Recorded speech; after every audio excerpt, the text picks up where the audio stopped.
Oke, baik. Sekali lagi selamat pagi, selamat sahabat bagi kita semua yang Indonesia, dan selamat sore untuk saudara-saudara di Amerika. Hari ini hari Sabat tanggal 4 Mei tahun 2024. Kita akan melanjutkan kita punya pelajaran atau Bible study dari buku Everlasting Covenant. Dan sekarang sudah di chapter 17 ya. Oke, ya. Chapter 17 atau dia punya judul Saved by the Life. Diselamatkan oleh kehidupan ya. Ini hari ini adalah pertemuan kedua. Sebelumnya hari Senin kemarin ya kita sudah mulai di chapter 17 ini yang dibawakan oleh Brother Rebing.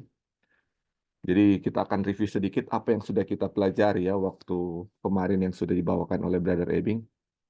Ini di awal dahulu ya kita tahu eh, bagaimana Musa meninggalkan Firaun, eh, Musa meninggalkan Firaun karena iman ya. Tetapi ketika kita baca di sini, dia bilang Musa tidak meninggalkan Mesir dengan iman pada saat pertama kali ia melarikan diri karena ketakutan. Melainkan ketika ia keluar setelah merayakan Paskah, kemudian murka raja tidak ada artinya baginya, karena ia bertahan sama seperti ia melihat apa yang tidak kelihatan. Dia berada di bawah perlindungan raja segala raja. Jadi, waktu pertama dia meninggalkan Mesir, itu karena ketakutan ya. Ini jadi bukan pertama karena iman ya, tetapi ketika eh, dia meninggalkan Mesir pada waktu pasca itu ya, itu ini dia dibilang sini dia meninggalkan Mesir pada waktu itu setelah merayakan Paskah itu dengan iman. Karena kalau dengan iman dia tidak ini bilang apa? Murka raja tidak ada artinya baginya. Dia tidak takut lagi kepada Raja Firaun pada waktu itu ya. Karena apa? Karena iman. Dan di waktu lalu juga kita pelajari bahwa ketika eh, bangsa Israel keluar dari tanah Mesir, ini bukan cuman Musa saja yang memiliki iman ya. Ini dia bilang begitu, gini ya. Kita jangan mengira bahwa Musa adalah satu-satunya dari anak-anak Israel yang memiliki iman. Karena di ayat itu dibilang apa?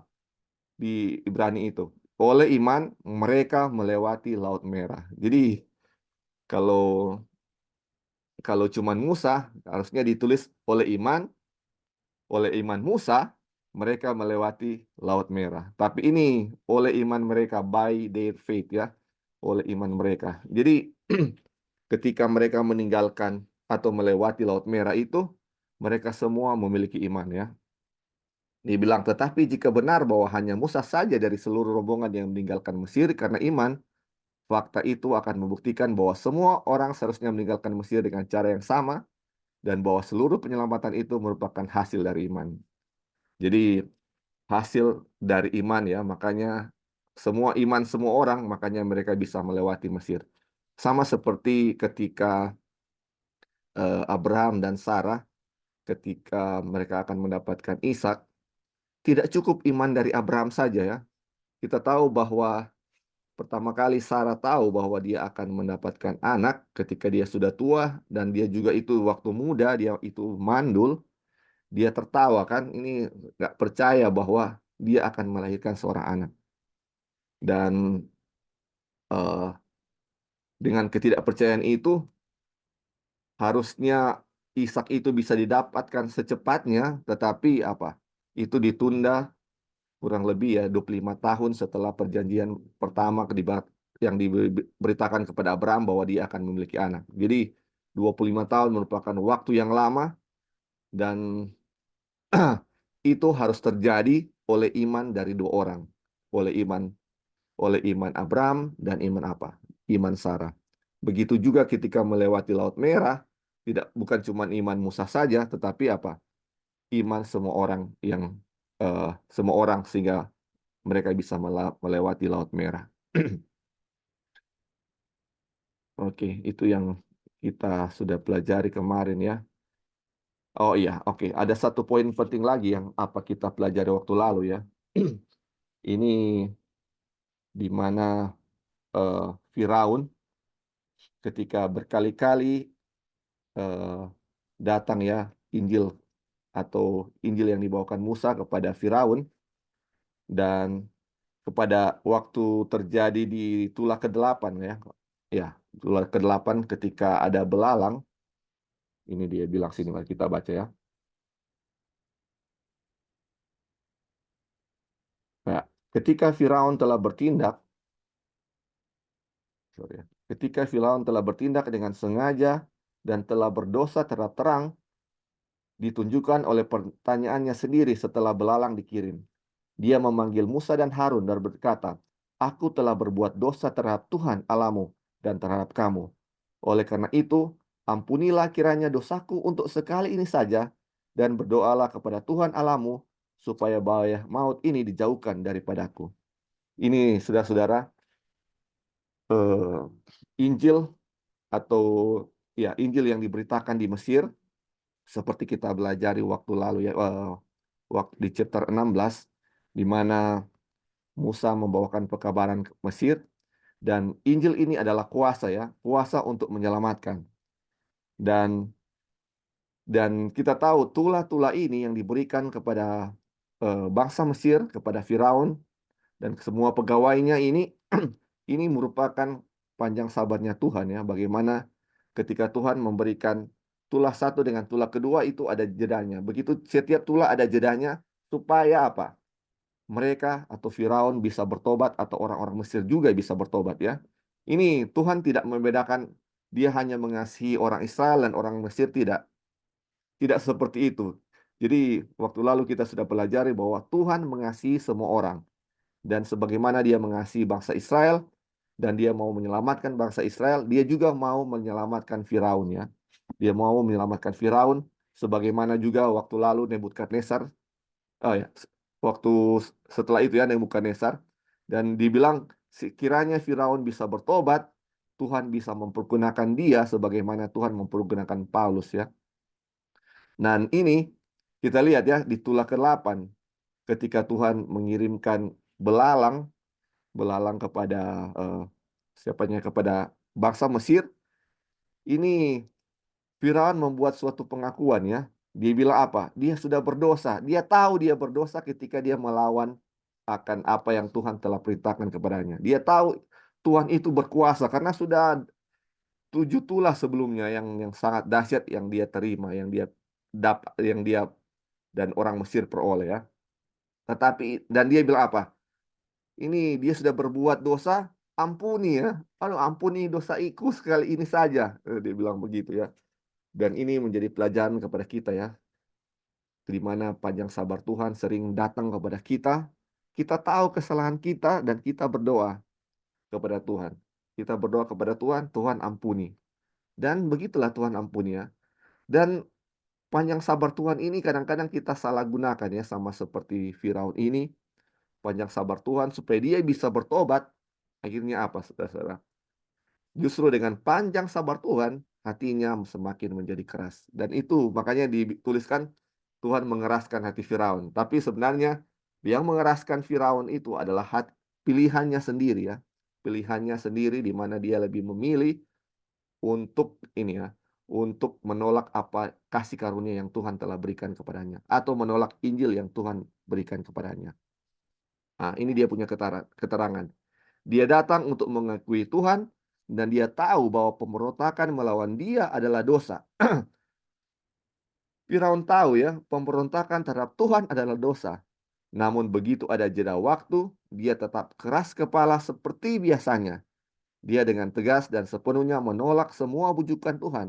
Dan sekarang tidak ada yang tersisa selain melaksanakan penghakiman atas dirinya yang akan memaksanya untuk berhenti melakukan penindasan dan membiarkan Israel pergi.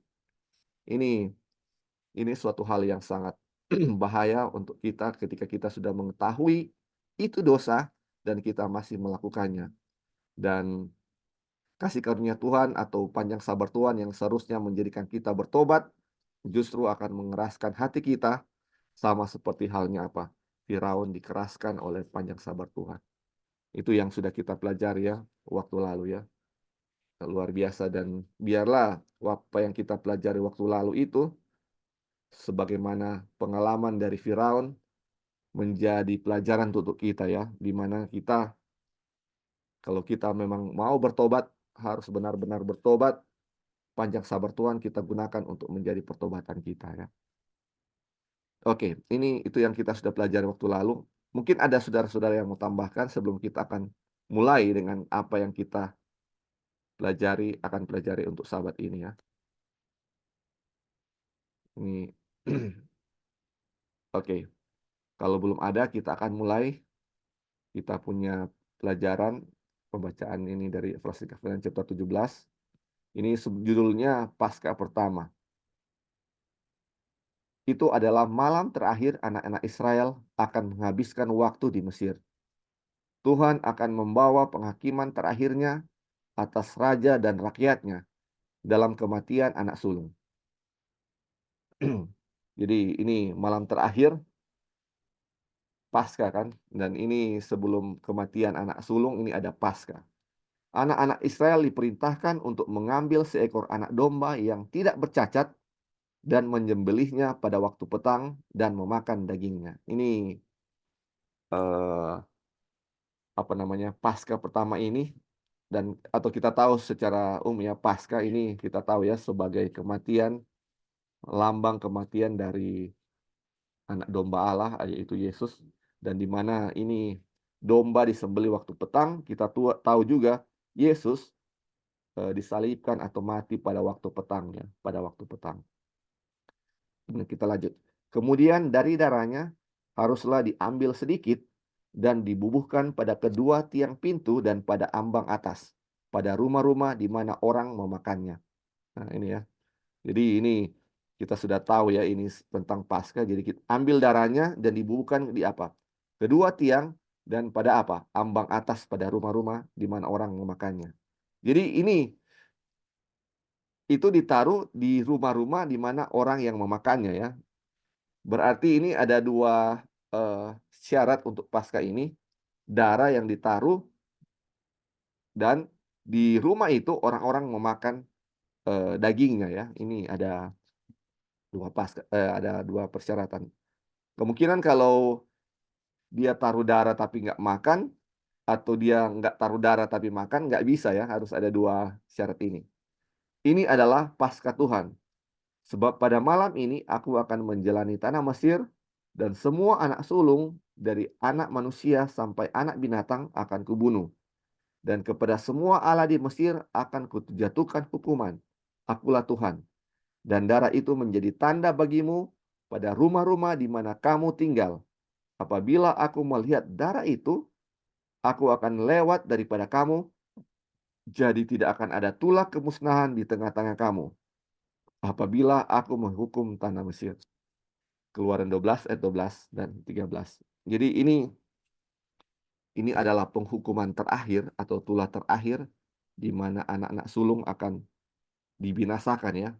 Jadi di eh, di rumah-rumah orang Israel pun kalau mereka tidak melakukan apa yang diperintahkan kepada mereka, di mana mereka menaruh darah ya, memakan daging dan menaruh darahnya di atas pintu atau di tiang-tiang pintu.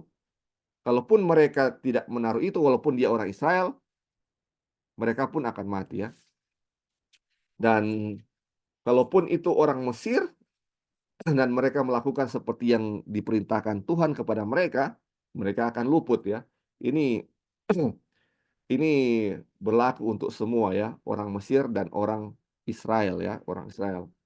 Kalau orang Israel pun tidak taruh darah, mereka juga akan mati ya. Dan kita tahu bahwa mereka semua apa? Menaruh darah di ambang pintu di rumah-rumah mereka. Jadi ketika ketika Tuhan datang,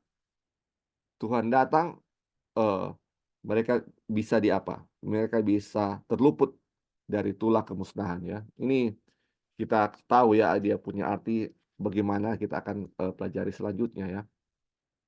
Dan kita tahu ya ini kalau apa namanya? Kalau misalnya ambang pintu, kalau pintu itu bisa melambangkan pintu bukan melambangkan, pintu itu adalah bagaimana orang keluar masuk dari rumah sama seperti kalau misalnya dari tubuh kita mungkin yang keluar masuk itu mata kita ya. Jadi darah itu ditaruh di atas pintu atau kalau di atas mata kita itu mungkin sama seperti di dalam pikiran kita ya. Itu darah Kristus ditaruh di atas pikiran, ditaruh di dahi kita atau di dalam pikiran kita atau di dalam hati kita ya. Itu hal yang terjadi pada waktu Paskah. Ini kita lihat ya, itu tandanya apa. Ini subjudulnya hanya sebuah tanda. Darah domba itu tidak menyelamatkan mereka dan mereka tahu betul itu. Nah, ini yang menyelamatkan ini tidak menyelamatkan mereka ya dan mereka tahu. Tuhan memberitahu mereka bahwa itu hanyalah sebuah tanda. Ini tanda ya. Itu hanyalah sebuah tanda iman mereka dalam apa yang diwakilinya, yaitu darah Kristus yang berharga seperti anak domba yang tidak bercela dan tidak bercacat. Jadi yang menyelamatkan mereka itu bukan tanda, bukan, bukan darah itu yang ditaruh situ, itu cuma tanda ya. Tetapi yang menyelamatkan mereka, itulah iman yang mereka wakili, yaitu Kristus ya, Kristus. Jadi kalau mereka tidak ada iman, mereka tidak akan lakukan itu, karena mereka percaya kepada Tuhan, kepada Kristus, mereka melakukan itu ya, itu adalah tanda iman. Terus dibilang, karena sebab anak domba Paskah, kita juga telah disembelih, yaitu Kristus. Oleh karena itu, darah anak domba hanyalah tanda dari anak domba Allah, dan mereka yang bertahan seperti melihat dia yang tidak kelihatan, memahami hal ini. Oke, luar biasa ya. Jadi, ini ketika mereka menaruh darah di atas pintu itu menunjukkan bahwa iman mereka kepada Kristus, iman mereka kepada Kristus. Dan itulah yang menyelamatkan mereka ya. Jadi ini seperti sebab akibatnya ya, sebab akibatnya. Karena mereka memiliki iman dan akibatnya mereka menaruh darah ya. Bukan karena mereka menaruh darah sehingga mereka memiliki iman, tidak. Dasarnya adalah mereka memiliki iman sehingga mereka menaruh darah. Jadi ketika Kristus datang dan dia melihat ada darah, dia tahu bahwa orang di rumah ini memiliki iman. Jadi iman kepada Kristus. Jadi mereka diselamatkan karena iman, bukan karena apa yang mereka perbuat ya. Jadi diselamatkan karena iman, bukan karena perbuatan ya. Tetapi iman itu ada dia punya hasil perbuatannya. Jadi iman menghasilkan perbuatan, bukan perbuatan yang menghasilkan iman. Oke, kita baca satu kali ini baru saudara-saudara bisa tambahkan ya. Ini subjudulnya darah adalah kehidupan. Kehidupan ada di dalam darahnya. Imamat 17 ayat 11. Jadi darah itu melambangkan kehidupan. Di dalam darah Kristus, yaitu dalam hidupnya, kita memiliki penebusan, bahkan pengampunan dosa, karena Allah telah menetapkan dia, Kristus Yesus, telah ditentukan Allah menjadi jalan pendamaian karena iman dalam darahnya. Hal ini dibuatnya untuk menunjukkan kebenarannya, karena ia telah menghapus dosa-dosa yang telah terjadi dahulu pada masa kesabarannya. Roma 3 ayat 5. Allah menghapus dosa bukan karena ia berkompromi dengan dosa itu, tetapi karena darah Yesus Kristus, anaknya menyucikan kita dari segala dosa. Jadi Tuhan menghapus dosa bukan karena dia mau berkompromi ya, tetapi dia mau menyucikan kita dari segala dosa. Kehidupan Kristus adalah kebenaran Tuhan, karena dari hati terpancar kehidupan, dan karena Tuhan ada dalamnya sebagai kebenaran yang sempurna. Oleh karena itu, penerapan darah atau kehidupan Kristus adalah penerapan kehidupan Allah di dalam Kristus, dan itulah penghapusan dosa. Jadi ini eh, sebagaimana yang terjadi ya waktu Paskah, di mana kita sudah tahu tadi ya, ada darah di atas pintu atau di tiang-tiang pintu ya, dan darah itu melambangkan kehidupan atau kehidupan Kristus ya, kehidupan Kristus. Jadi kehidupan Kristus itu melambangkan penghapusan dosa ya, pengampunan dosa. Kehidupan Kristus melambangkan penghapusan dosa. Karena Kristus telah menghapus dosa-dosa kita kan. Jadi ketika Tuhan datang, Tuhan datang untuk menghukum Mesir atau menghukum dunia ketika dia melihat apa? Darah atau kehidupan Kristus ada di dalam kita, dia akan melewati kita, dia akan pasca kan atau Passover. Dia akan lewat dari pintu itu dan pergi ke tempat lain ya. Dan di mana tidak ada darah atau di mana tidak ada kehidupan Kristus di situ ada kematian. Karena tidak ada penghapusan dosa. Karena kita tahu upah dosa adalah maut. Semua yang berdosa di waktu kedatangan Tuhan akan dibinasakan. Hanya mereka yang tidak memiliki dosa ya. Kita tahu. Dan penghapusan dosa itu hanya oleh Kristus. Dan di mana ketika kita Bapa melihat Kristus dalam diri kita, itu tidak akan terjadi apa? Kematian tidak akan ada lagi ya. Karena dosa kita dihapuskan karena Kristus sudah menghapus dosa-dosa kita. Dan itu dilambangkan oleh darah waktu Paskah itu ya. Waktu Paskah atau Passover itu. Oke, saudara-saudara mungkin sampai di sini ada yang mau tambahkan atau ada pertanyaan yang bisa sama-sama kita bahas tentang Paskah ya. Ini tentang Paskah. Ini menarik sekali apa yang kita pelajari. Ada yang mau tambahkan atau bertanya? Kalau mungkin belum ada, kita bisa lanjut ya. Ini subjudulnya kehidupan kebenaran. Kehidupan kebenaran. Percikan darah pada tiang pintu menandakan apa yang dikatakan berikut. Tuhan Allah kita, Tuhan itu esa. Kasihilah Tuhan Allahmu dengan segenap hatimu, dan dengan segenap jiwamu, dan dengan segenap kekuatanmu. Apa yang kuperintahkan kepadamu pada hari ini, haruslah kamu simpan dalam hatimu, dan haruslah engkau menuliskannya pada tiang pintu rumahmu, dan pada pintu gerbangmu. Jadi ini ya Ulangan 6 ayat 4 sampai 6 dan 9. Jadi ini ada dua hal ya, dibilang apa yang kuperintahkan padamu pada hari ini haruslah kamu apa? Simpan dalam hatimu. Terus dibilang haruslah engkau menuliskannya pada tiang pintu rumahmu dan pada pintu gerbangmu. Jadi ini kayak suatu persamaan ya ketika kita menuliskannya pada tiang pintu rumah dan pada pintu gerbang, itu sama dengan apa? Kita menyimpan dalam hati kita apa? Segenap apa? Perintah Tuhan ya. Atau di mana kita mengasihi Tuhan dengan segenap hati. Jadi ketika kita mengasihi Tuhan dengan segenap hati, kita akan apa? Menuruti perintah Tuhan ya. Jadi ada ayat yang bilang, kalau kamu mengasihiku, kau akan menuruti segala perintahku. Jadi awalnya ketika kita mengasihi Tuhan, kita akan turut perintah Tuhan kan. Nah, itu sama dengan perintah Tuhan itu kita simpan dalam hati, itu sama dengan apa? Tiang pintu, menuliskannya pada tiang pintu dan pintu gerbang. Jadi ketika kalau kita samakan dengan Paskah, ketika ada darah di pintu gerbang dan di tiang-tiang pintu, atau darah itu melambangkan kehidupan Kristus, itu sama dengan apa? Kehidupan Kristus kita simpan di dalam hati kita atau pikiran kita ya. Ini seperti yang sudah dijelaskan tadi ya. Jadi Paskah itu melambangkan apa? Kehidupan Kristus kita simpan di dalam hati kita. Kita lanjut.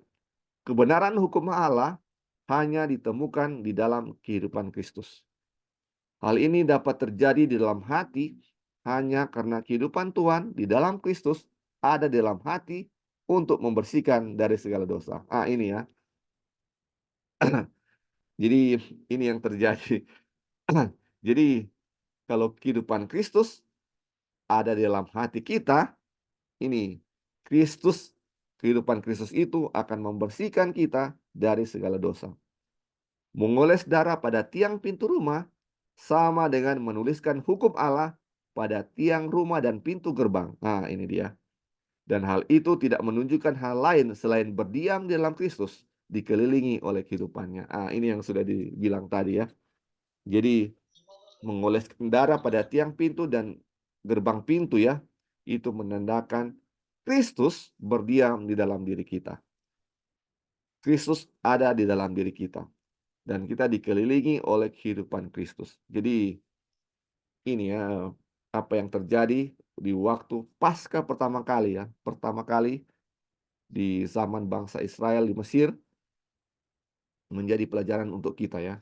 Di mana ketika ada Kristus di dalam kehidupan mereka, tidak ada kematian. Tulah kematian itu terbebas dari mereka. Tulah terbebas dari mereka.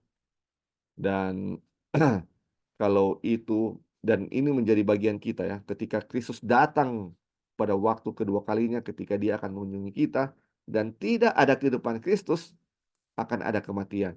Karena masih ada dosa. Karena hanya dengan Kristus berdiam dalam diri kita, kita akan dibersihkan dari segala dosa. Karena kita sudah tahu tadi ya, ini apa namanya, dalam kehidupan Kristus itu Tuhan sudah tetapkan ya, bahwa Yesus Kristus menghapus dosa-dosa yang telah terjadi dahulu pada masa kesabarannya ya. Ini Kristus menghapus dosa ya. Oke, ada yang mau tambahkan sampai di sini saudara-saudara? Ini menarik ya. Ya, Loli. Ya, silakan. Silakan. Ya, jadi selamat sahabat untuk semua. Jadi untuk kita mempelajari pelajaran ini, diselamatkan oleh kehidupan, ini adalah cerita yang terjadi di Mesir ya, yang pada waktu Passover atau Paskah. Jadi kita melihat di sini bahwa yang terjadi di Mesir ini Tuhan sedang berbicara kepada, atau pekabaran Injil lagi diberitakan di Mesir, di mana Tuhan bukan menampakkan diri, Tuhan menyatakan diri kepada bangsa Israel dan juga orang Mesir, yang mana hanya dialah kehidupan itu. Yang tidak mempunyai kehidupan Tuhan Yesus itu akan dibinasakannya, yang kita sudah pelajari bahwa malaikat akan pass over kalau mereka melihat ada darah di pintu. Dan di sini kita melihat bahwa pekabaran yang diberikan di Mesir itu adalah mengenai kayu salib ya.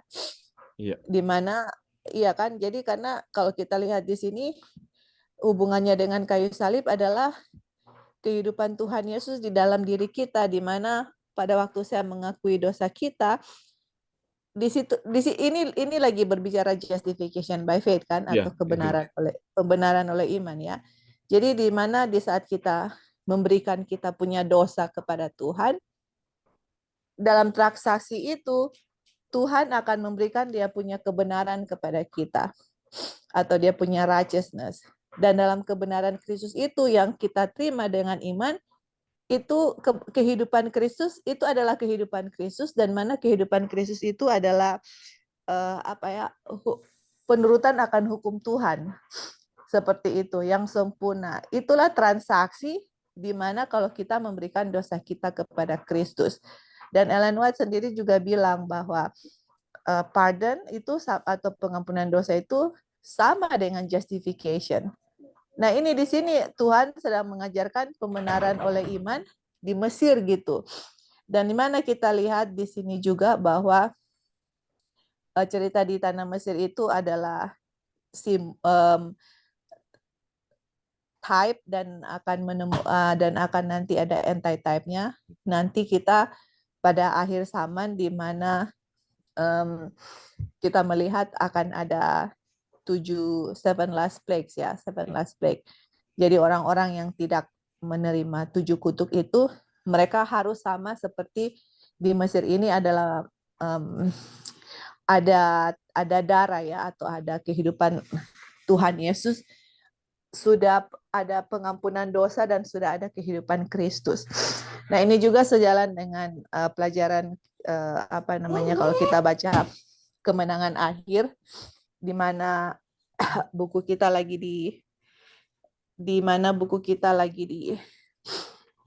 kita akan diadili, dan nama kita lagi akan diadili dan akan dibuka, kita punya record atau catatan. Kalau masih ada satu dosa pun, itu namanya kita belum memberikan saya punya dosa ya kepada Tuhan, dan kehidupan Kristus itu tidak ada. Karena kalau kita sudah menerima darah itu atau kehidupan itu harus sejalan dengan hukum Tuhan. Karena kehidupan Tuhan Yesus yang kita terima itu adalah penurutan hukum Tuhan yang sempurna gitu. Jadi kalau masih ada pelanggaran dosa, berarti saya belum menerima kehidupan Kristus. Berarti saya punya pengakuan dosa sama Tuhan itu belum benar-benar diakui, atau pas diakui akhirnya bikin lagi gitu. Dan waktu saya bikin itu tidak minta pengampunan dosa. Jadi ini Tuhan sudah memberikan pekabaran kepada kita yang mana di akhir zaman juga seperti itu. Tidak bisa ada satu dosa yang ada dalam diri kita.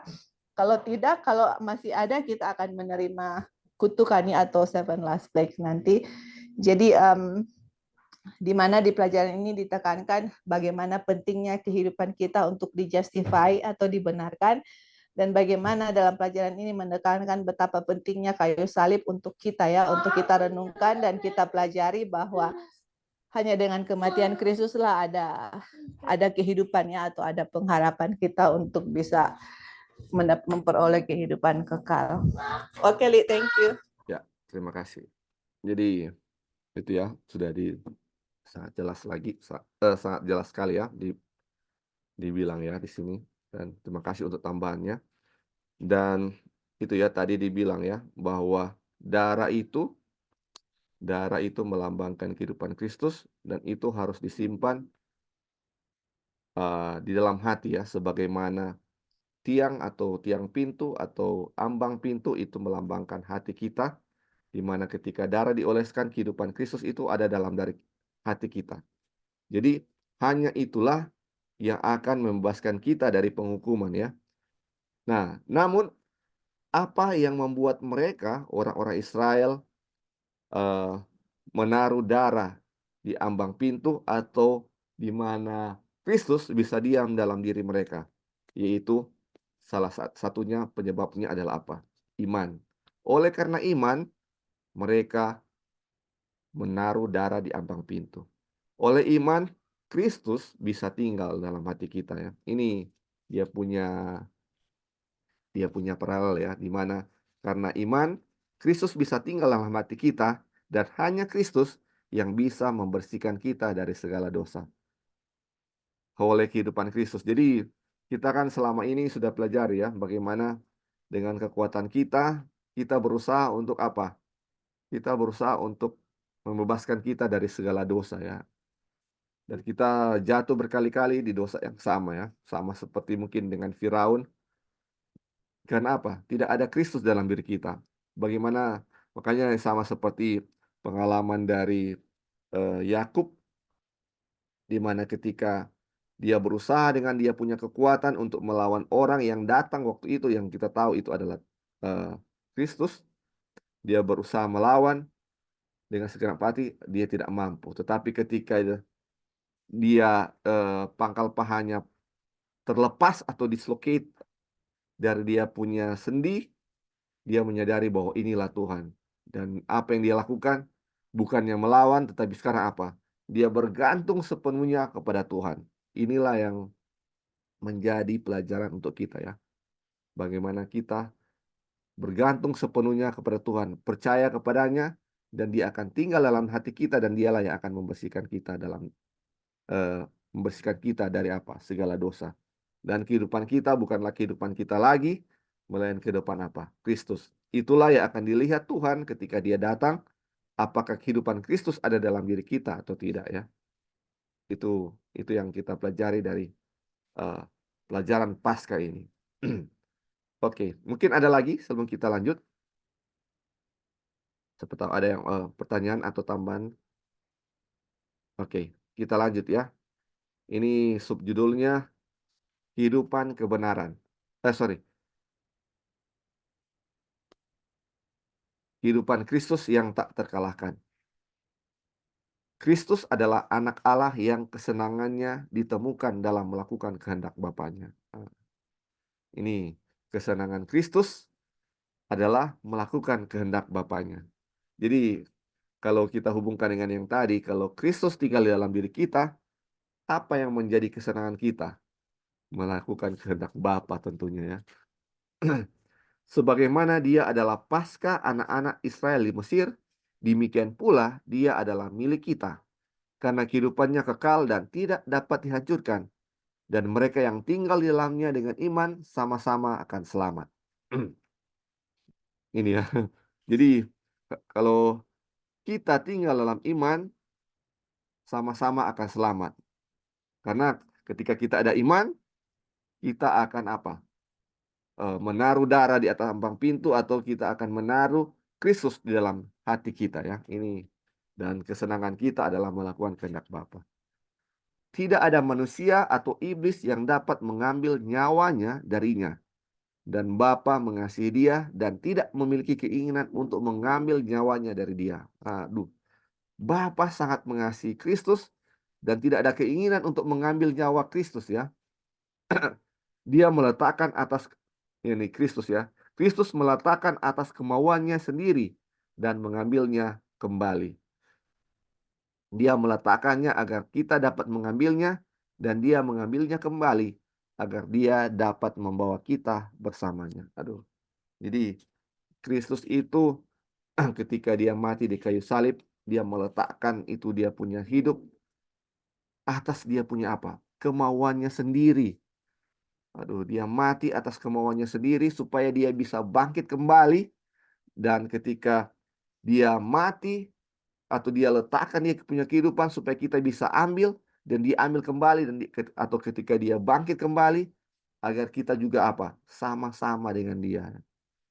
Jadi berdiam di dalam dia yang ditandai dengan memecikan darah pada tiang pintu berarti dibebaskan dari dosa, sehingga diselamatkan dari murka Allah yang menimpa anak-anak durhaka.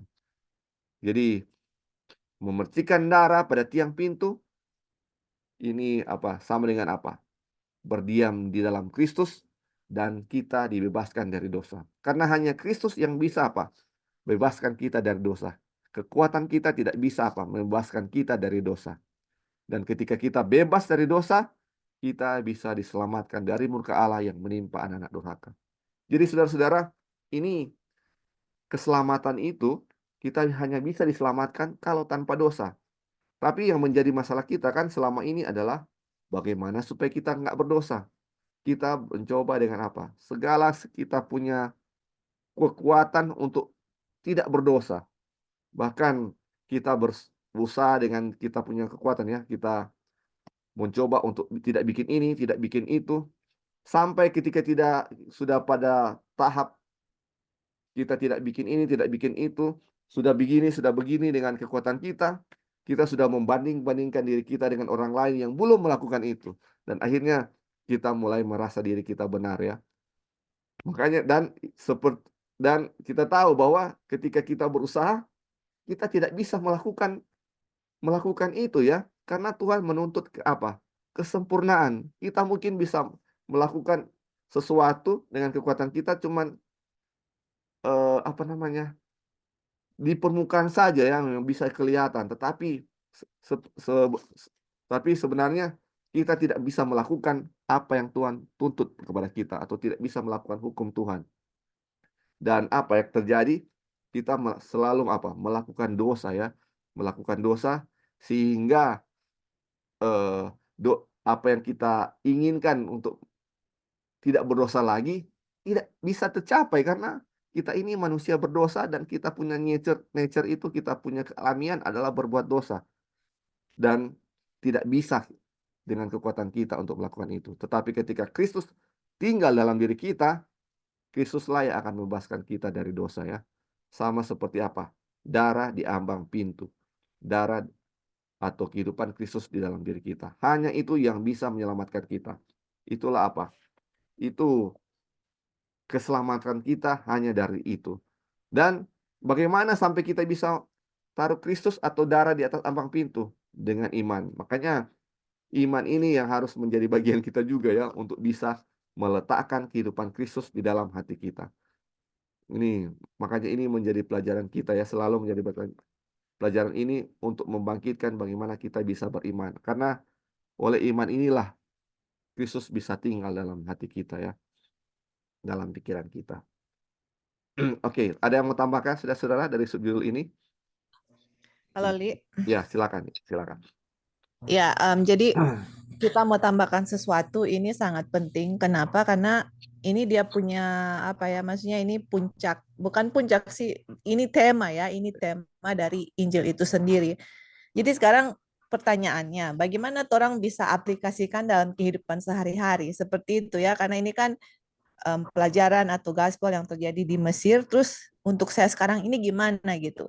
Ya. Jadi kita mau ulang lagi walaupun kita pernah share. Jadi hal yang paling penting yang kita harus bikin saat ini adalah waktu kita share mengenai di keluarga, yaitu kita punya morning worship dengan evening worship. Kan di keluarga atau di orang rumah masing-masing kan selalu ada renungan pagi atau renungan sore.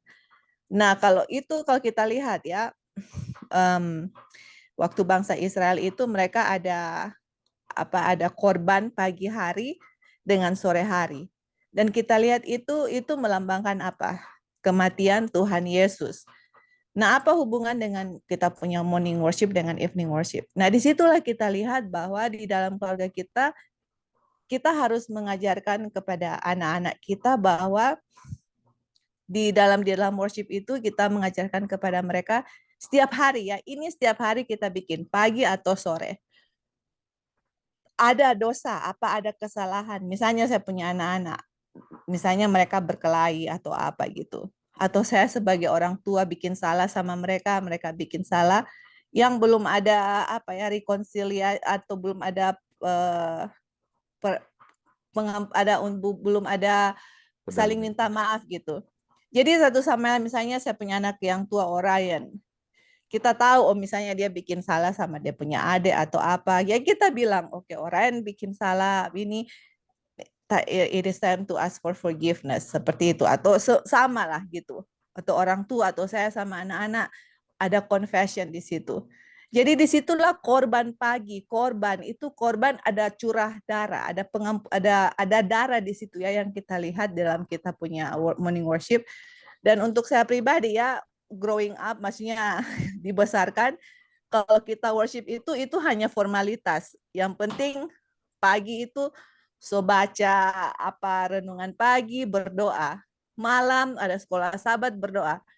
Tapi kita nggak ngerti meaning, arti sebenarnya dari worship itu apa gitu loh. Nah, ini yang kita yang maksudnya yang harus ditekankan sebenarnya di dalam kehidupan kita sehari-hari di rumah tangga, bahwa ini yang paling penting, inilah pelajaran justification by faith. Karena sekarang misalnya kita tanya, kenapa kita jatuh-jatuh dalam dosa? Atau saya sendiri, karena saya belum memberikan saya punya dosa kepada Tuhan, dan kehidupan Kristus saya nggak ada gitu loh. Makanya jatuh dalam dosa, karena yang ada adalah kehidupan saya adalah kehidupan diri saya sendiri yang penuh dengan keegoisan dan bukan kehidupan Kristus. Nah, bagaimana kehidupan saya yang penuh dengan selfishness bisa menuruti akan hukum Tuhan yang sempurna, yang dia punya fondasi adalah kasih gitu. Bagaimana itu bisa terjadi? Karena setiap kali kita worship, ini ya kalau keluarga worship, kita hanya formalitas, yang penting sudah baca Alkitab, yang penting sudah berdoa. Tapi kita tidak diingatkan setiap hari bagaimana pengorbanan Kristus. Begitu juga sore hari. Suami istri gitu. Makanya itu kan sangat penting untuk suami istri, anak-anak, untuk orang tua mendidik kita anak-anaknya untuk mengetahui akan pengorbanan Kristus, akan Injil, akan inilah tema ya dari Injil, di mana Kristus sudah mati di kayu salib kalau ada kesalahan dan pelanggaran, dan kalau ada pelanggaran saling memaafkan gitu. Dan misalnya sometimes sesudah morning worship, kita pun orang tua, saya pribadi sebelum tidur, kita berdoa untuk masing-masing anak-anak secara pribadi, mohon ampun dosa mereka. Karena begitu juga waktu lalu kita belajar bagaimana Ayub ya.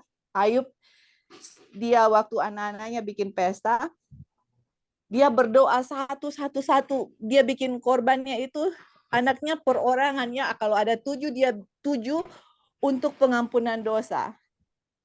Jadi kita lihat di sini bahwa pengampunan dosa itu ini sangat penting yang kita seringkali anggap biasa ya, maksudnya sepertinya nggak ditekankan kan, sepertinya yang kita lihat itu kayak kita tahu teorinya, tapi prakteknya itu bagaimana gitu loh. Ini yang harus ditekankan ya, yang mana kita harus benar-benar menekankan akan kehidupan Kristus, darah Kristus. Karena kalau tanpa kehidupan Kristus, ya mau bagaimana saya punya kehidupan tanpa Kristus gitu loh. Kalau saya mati misalnya detik ini, tanpa ada kehidupan Kristus, saya juga akan menerima akan hukuman gitu ya, murka Tuhan gitu. Jadi ini yang paling penting dari semuanya, sebagai orang tua, suami, istri, berdoa untuk anak-anak satu-satu, berdoa untuk diri sendiri. Evening worship, masing-masing ada confession gitu. Kalau saya menyakiti hati kamu, saya minta maaf, dan benar-benar penyelidikan akan diri sendiri. Nah, inilah makna kehidupan Kristus gitu.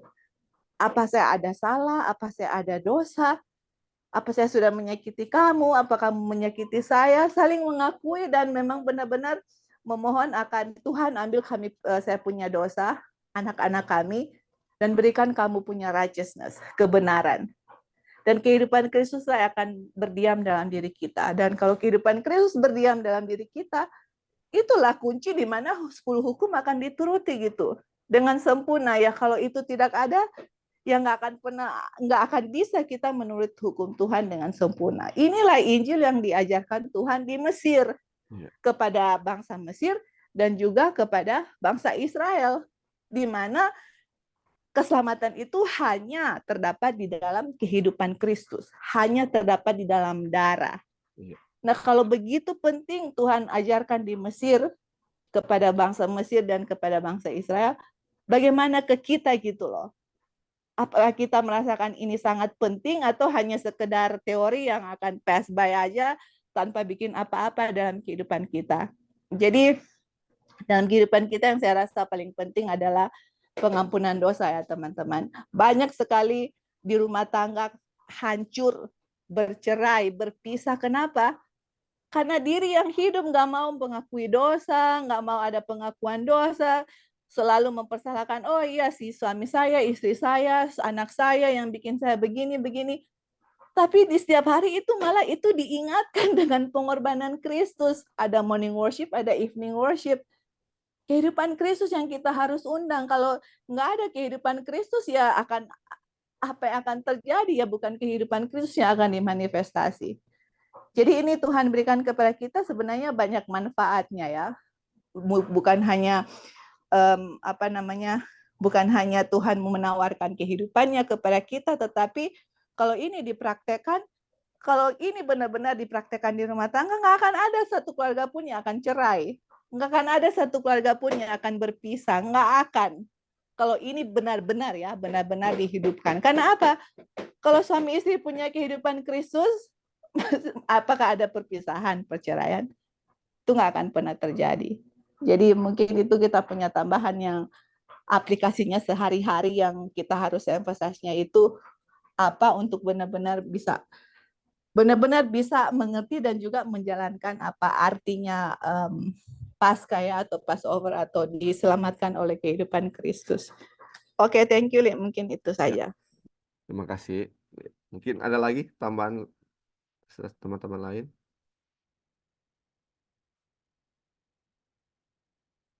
Oke. Kalau tidak ada, jadi itu ya kehidupan Kristus dalam diri kita yang akan apa? Bebaskan kita dari dosa ya. Dan aplikasi yang sudah dibilang tadi ya, bagaimana kita melakukan melihat ya apa kita sama seperti morning worship dan evening worship sama dengan korban pagi dan korban petang di mana kita apa mengakui akan dosa-dosa kita ya, mengakui dosa-dosa kita dan menyerahkannya kepada Kristus yang tinggal dalam diri kita ya. Sehingga ketika Tuhan datang atau ketika sama seperti di Paskah ketika dia mengunjungi anak-anak Israel, Apa yang terjadi ketika dia lihat ada Kristus, berarti dosa sudah apa? Dihapuskan dan dia bisa apa? Lewati ya. Begitu juga kalau kedatangan Kristus yang kedua kali ketika tidak ada dosa lagi, kita sudah menyerahkan semuanya kepada Kristus, dia akan lewati kita ya. Dan mereka yang masih ada dosa itu yang akan apa? Akan dibinasakan atau dapat apa? eh, kutuk atau apa? Murka Tuhan ya. Tetapi ini kita akan lihat ya, ini apa yang terjadi dahulu sama seperti seka sekarang ini ya. Bentar ya. Oke, subjudulnya selalu sama. Yesus Kristus tetap sama kemarin, hari ini, dan selama-lamanya. Iman kepada darahnya yang ditandai dengan memercikan darah anak domba ke pintu-pintu rumah menghasilkan hasil yang sama pada saat ini seperti yang pernah dicapai sebelumnya. Ini Kristus itu katanya apa? Sama waktu zaman Mesir dan hari ini ya, dan seterusnya. Jadi ketika sebagaimana di zaman dahulu, di zaman waktu bangsa Israel di Mesir, mereka apa? Diselamatkan karena apa? Iman kepada darahnya, iman kepada Kristus, dan mereka bisa diselamatkan. Pada hari ini juga yang menyelamatkan kita adalah iman kepada Kristus, di mana Kristus bisa tinggal dalam hati kita ya. Ketika kita merayakan perjamuan Tuhan, nah ini yang ditetapkan pada saat Paskah di mana Kristus dikhianati dan disalibkan, kita merayakan hal yang sama yang dilakukan orang Israel di Mesir. Mereka masih berada di Mesir ketika mereka merayakan Paskah pertama itu. Jadi kalau kita apa namanya lakukan perjamuan ya, kalau di gereja biasa setiap triwulan ya, setiap 3 bulan ada perjamuan masing-masing jemaat. Dan itu apa? Menetapkan atau apa namanya, kita mengingatkan di mana apa? Kematian Kristus bagi kita. Di mana Kristus disalibkan ya. Tapi itu bukan hanya itu saja ya yang mengingatkan kematian Kristus, tetapi bagaimana apa yang terjadi kepada orang Israel di Mesir. Ini sama seperti jadi ini apa namanya perjamuan itu sekarang ini dilambangkan oleh eh melambangkan Paskah ya, melambangkan Paskah ya. Makanya kita saat ini tidak merayakan Paskah lagi karena itu sudah diwakilkan oleh apa? Perjamuan Tuhan ya, perjamuan Tuhan. Jadi itu untuk apa? Mengingatkan kita sebagaimana apa yang terjadi waktu pertama kali Paskah itu dirayakan di Mesir dan mengingat akan apa? Kematian Kristus. Nah, itu ya. Itu adalah tindakan iman menunjukkan kepercayaan mereka kepada Kristus sebagai pembebas mereka. Jadi kita melalui darah perjanjian menunjukkan iman kita dalam kuasa hidupnya untuk melindungi kita dari dosa dan dari kehancuran yang akan datang ke atas bumi karena dosa. Pada hari itu Tuhan akan menyayangkan mereka yang hidupnya tersembunyi bersama Kristus di dalam Allah. Seperti seseorang menyayangkan anaknya sendiri yang melayani dia. Dan itu akan menjadi alasan yang sama karena Allah menyayangkan anaknya sendiri dan manusia terhindar di dalam dia.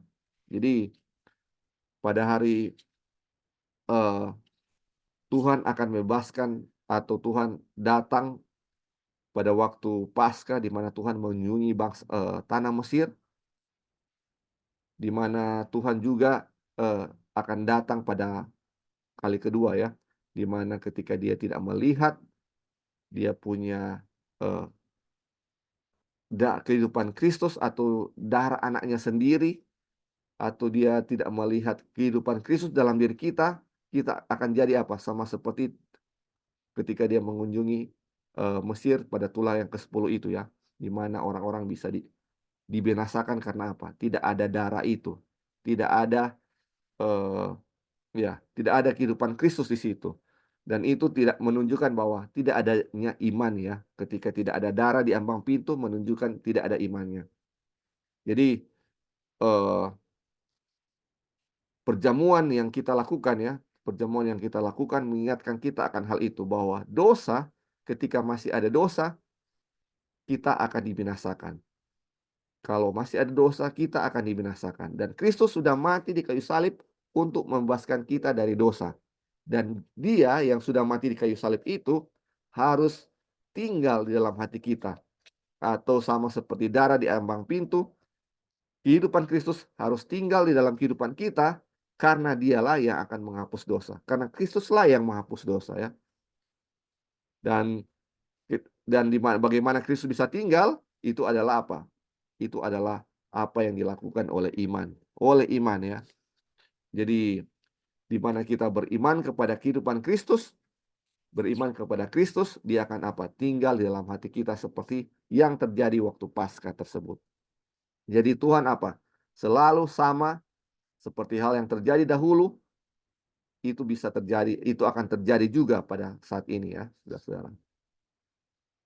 Oke, kita akan lihat. Jadi tadi Paskah pertama, sekarang subjudulnya Paskah terakhir ya.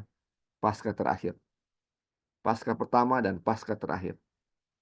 Ketika Kristus merayakan Paskah yang terakhir dengan murid-muridnya, dia berkata, "Aku sangat rindu makan Paskah ini bersama-sama dengan kamu sebelum aku menderita." Sorry. Sebab aku berkata kepadamu, aku tidak akan memakannya lagi sampai ia beroleh kegenapannya dalam kerajaan Allah. Dari sini kita belajar bahwa penetapan Paskah berhubungan langsung dengan kedatangan Tuhan untuk menghukum orang jahat dan membebaskan umatnya.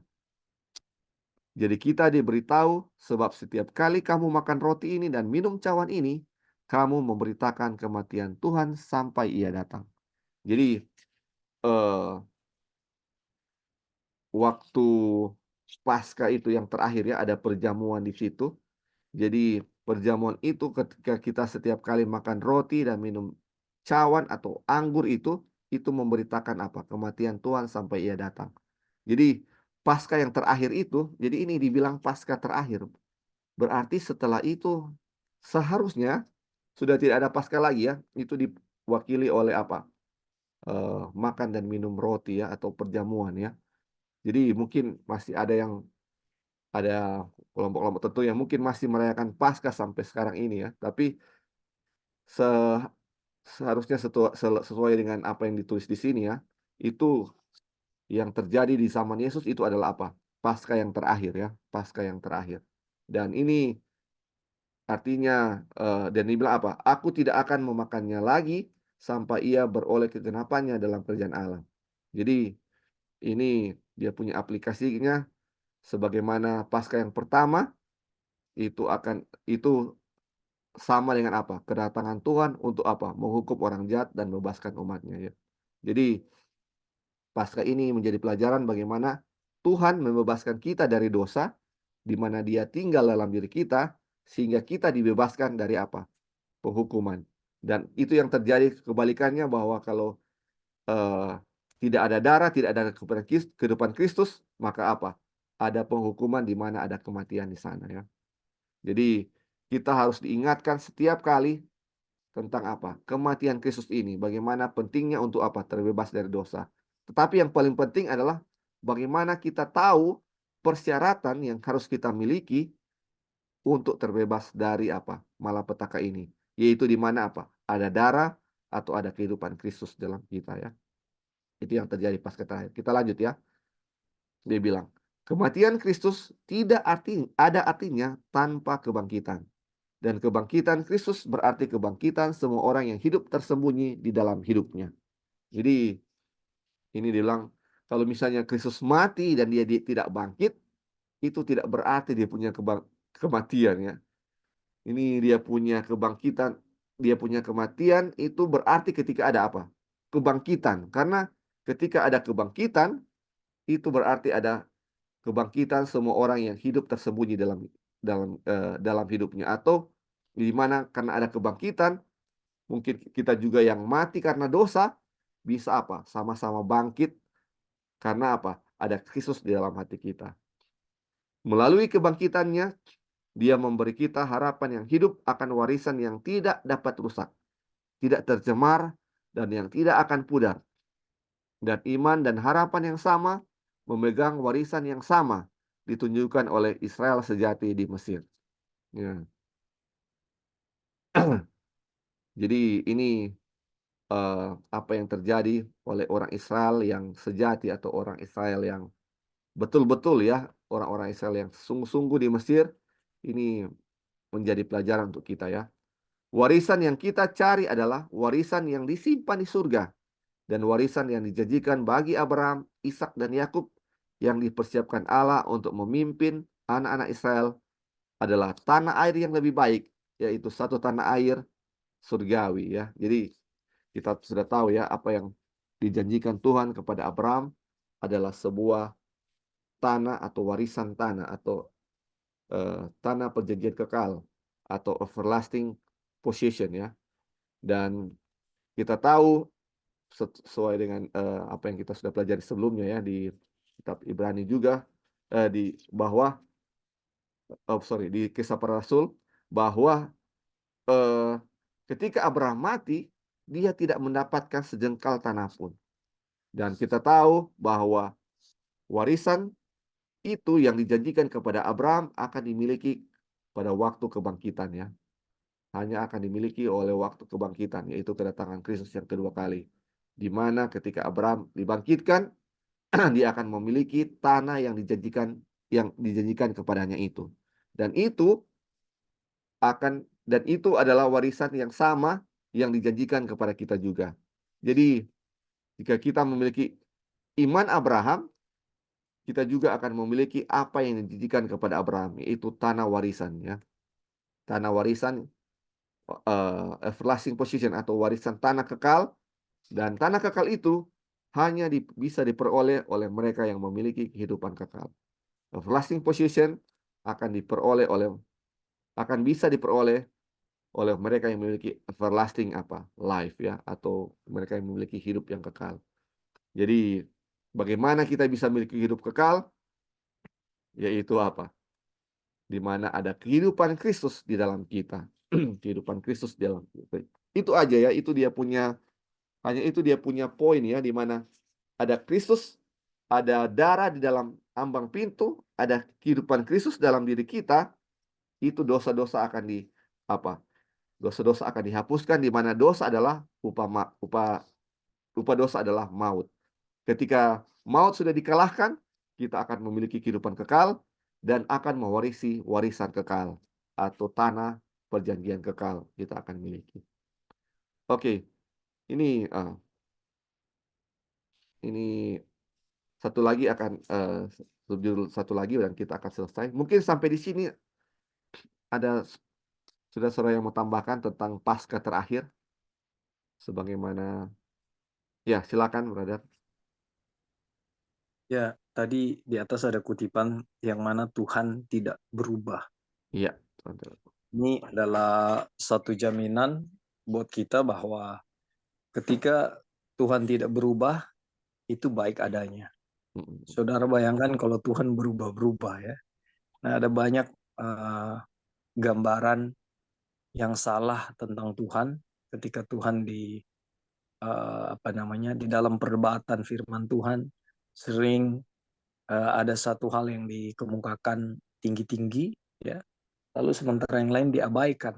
Iya. Lalu ketika terkesan bahwa apa yang diabaikan itu adalah Tuhan berubah-berubah ya. Nah, secara pribadi ini ayat ini kita nggak perhatikan ya tentang Paskah terakhir ini. Nanti akan didalami. Ternyata ada kutipan ketika Kristus merayakan Paskah yang terakhir. Jadi kita nggak pernah perhatikan bahwa ini Paskah terakhir ini. Jadi di mana kalau Tuhan ini bilang terakhir, berarti ini memang yang terakhir. Bagaimana, brother?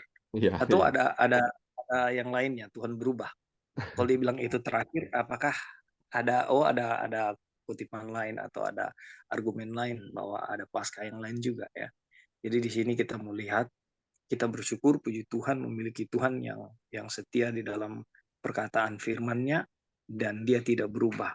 Ya, kalau Tuhan berubah-berubah itu artinya kehancuran buat manusia dan alam jagat raya ini. Ya, Dan statement saya yang singkat ini mau bilang penekanan bahwa pasca terakhir ini sangat sangat meaningful ya, sangat berarti sekali. Tapi nanti ada kelanjutannya, brother. Ya. Terima kasih. Iya, jadi pasca pertama yang terjadi di Mesir, di mana di sore hari ya, mereka mereka menyembeli domba ya, dan kita tahu itu adalah lambangnya Kristus ya, di mana Paskah ini melambangkan kematian Kristus. Jadi ketika Kristus mati, jadi sebelum dia mati dia merayakan Paskah ya, dan ketika dia sudah mati, Paskah ini tidak dirayakan lagi ya, karena lambangnya dia punya aslinya sudah mati di kayu salib ya, di mati salib. Dan itu akan diperingati oleh makan dan minum roti ya, makan roti dan minum cawan itu atau perjamuan ya. Makanya sampai sekarang ini kita masih merayakan perjamuan ya, karena itu melambangkan Paskah atau kematian Kristus. Jadi ketika perjamuan juga dibilang kita bukan hanya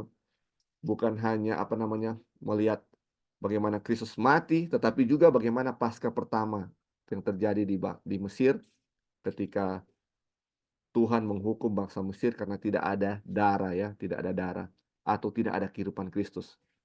Dan iya itu ya, kematian Kristus tidak berarti kalau tidak ada kebangkitan. Jadi kita sudah lihat ada kebangkitan Kristus di situ, di mana kita juga memperoleh pengharapan kita juga akan dibangkitkan bersama-sama dengan Kristus. Jadi kalau kita mati karena dosa, kita bisa hidup oleh dosa. Dan kita bisa hidup oleh karena apa? Kristus ya. Dan hanya oleh Kristus kita bisa terbebas oleh dosa. Dan ketika Tuhan datang, tidak ada dosa lagi ditemukan di dalam diri kita karena sudah dibersihkan oleh Kristus ya. Jadi hanya Kristus kita punya satu-satunya kita punya harapan hanya Kristus. Hanya Kristus. Makanya Rasul Paulus bilang tidak ada hal lain ya selain Kristus. Selain Kristus. Oke, mungkin ada tambahan lagi atau pertanyaan sebelum kita ini subjudul terakhir ya. Ini persatuan yang kita ke Israel. Mungkin ada yang mau tambahkan yang soal Paskah terakhir tadi? Halo Li, Oh ya, oke silakan. hanya mau tambahkan saja mengenai darah itu ya. Jadi Iya, kalau kita berbicara mengenai darah, itu kan kalau kita baca buku Wahyu, Tuhan Yesus itu disembelih sejak foundation of the world ya, atau bahasa ya, Indonesia bumi sejak dijadikan. Ya, bumi dijadikan ya. Jadi kalau kita belajar pelajaran yang di Mesir itu bukan satu hal yang baru. Itu iya, sudah dari manusia jatuh itu Tuhan sudah ajarkan. Kenapa ini kemudian diulang kembali? Karena bangsa Israel sudah lupa ya mengenai hal itu, mengenai percikan darah, mengenai sembeli. Mereka sudah hidup di dalam perbudakan dan juga dikelilingi oleh penyembahan berhala. Jadi sekarang Tuhan memanifestasikan kembali Injil yang dia sudah sampaikan kepada Adam dan Hawa diulangi. Karena kan tadi Kak Opin bilang, Tuhan itu, Yesus itu sama, nggak berubah. Injil itu dari dulu sama, dari Taman Eden, seterusnya, sekarang kembali lagi diingatkan kepada bangsa Israel. Dan juga diberikan Injil ini kemudian diberikan juga di Mesir, bukan hanya bangsa Israel saja. Kenapa?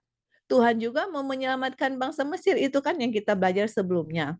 Tuhan juga mau menyelamatkan mereka gitu loh, bukan hanya kepada bangsa Israel.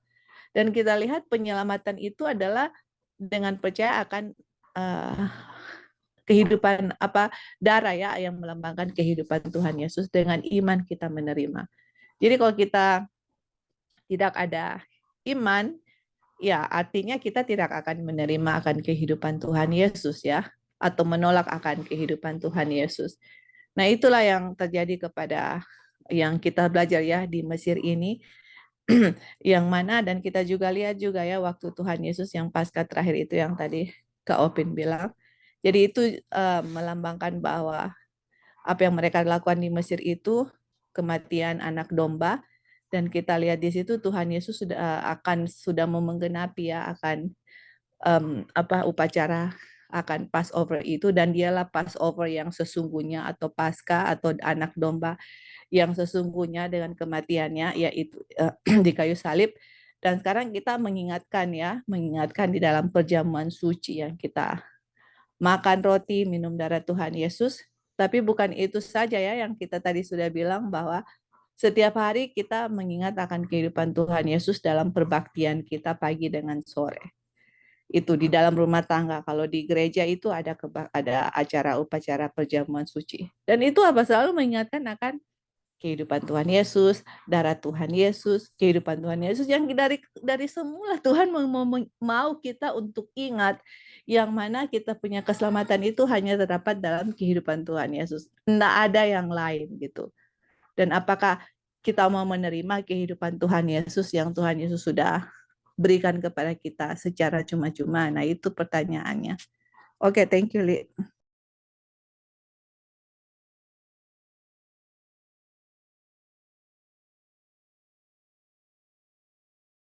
Sorry.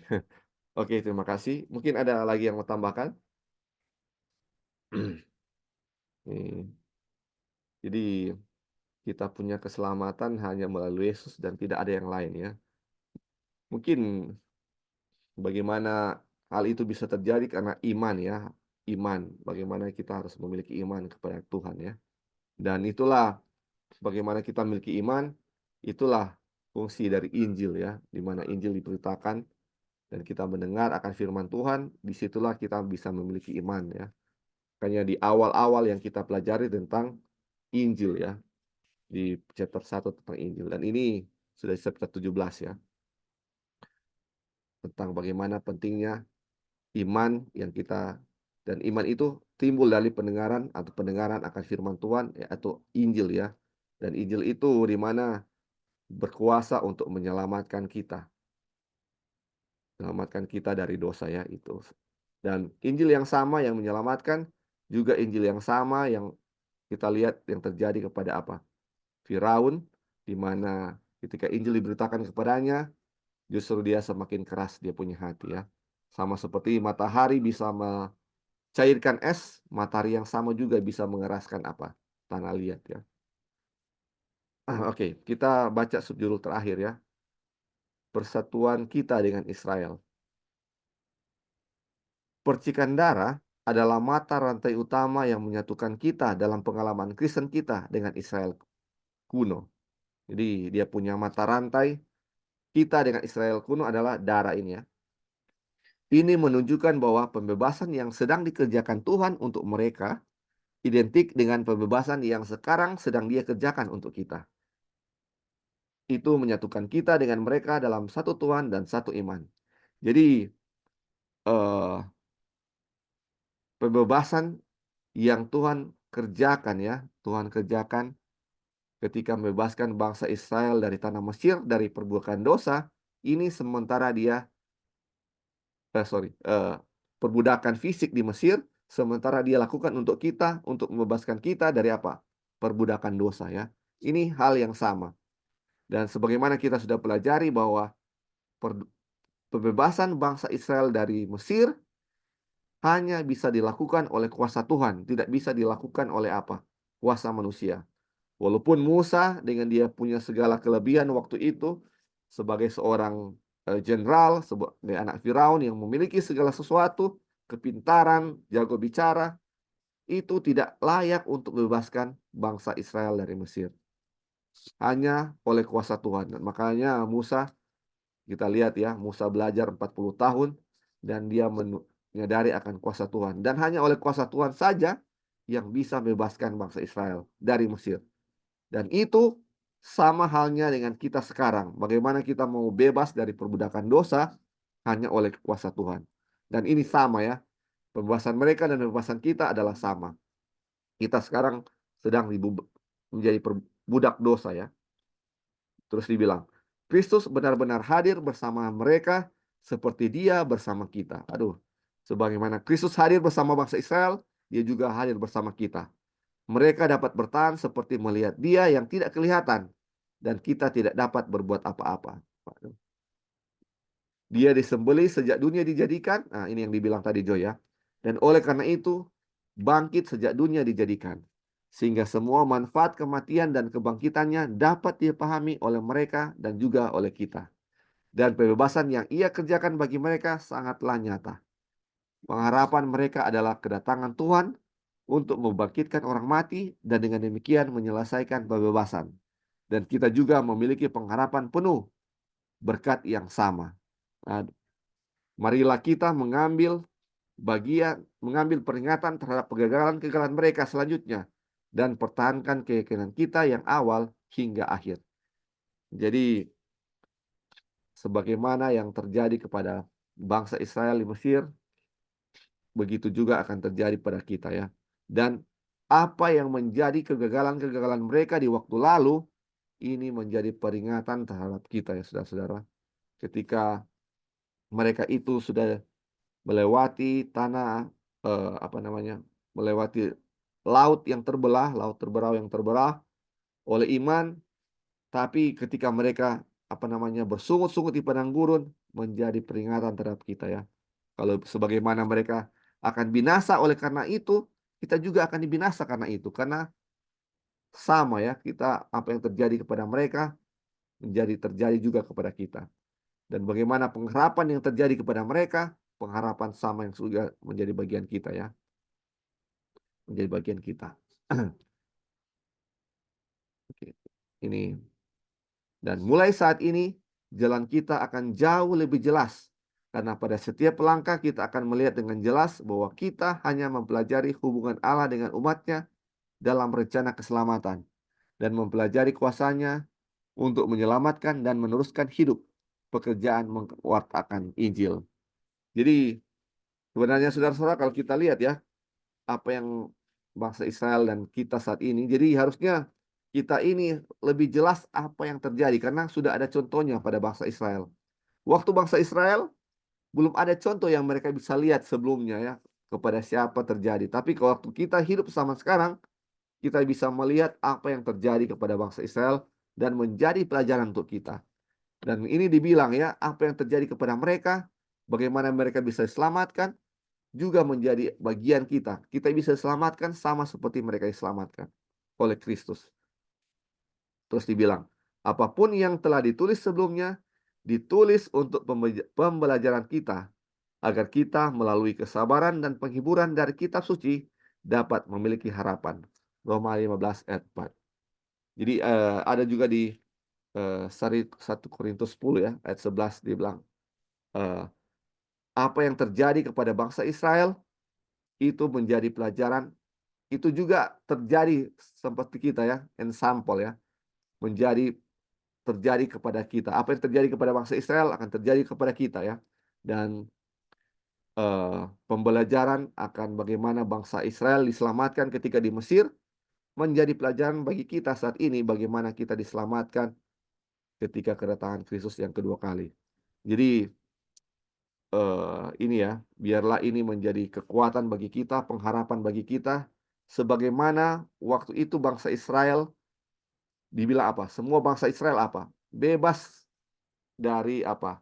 Bebas dari kematian karena apa? Mereka melakukan apa yang firman Tuhan katakan.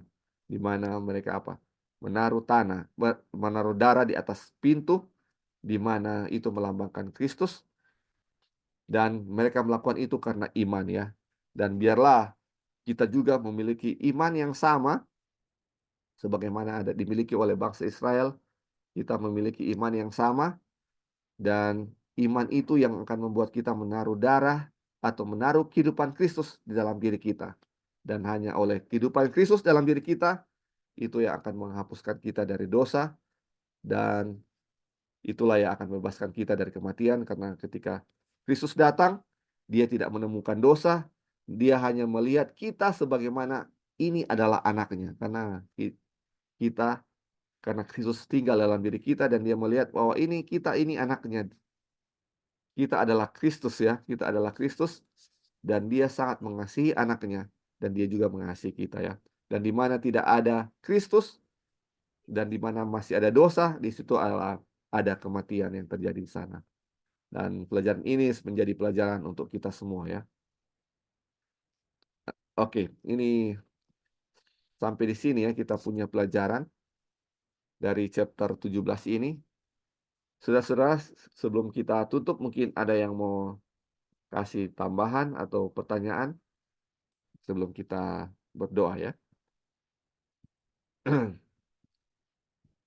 Ini apa yang terjadi dahulu, terjadi kepada bangsa Israel, akan terjadi juga di zaman kita ya. Sama persis saudara, karena Tuhan itu tidak berubah dari dulu, sekarang, dan sampai selama-lamanya. Baik, mungkin sudah tidak ada lagi yang mau kasih tambahan. Ini sudah jelas ya, ini pelajaran 17. Dan mungkin chapter berikut kita akan lihat juga ya dia punya arti dan akan semakin jelas apa yang kita pelajari saat ini ya.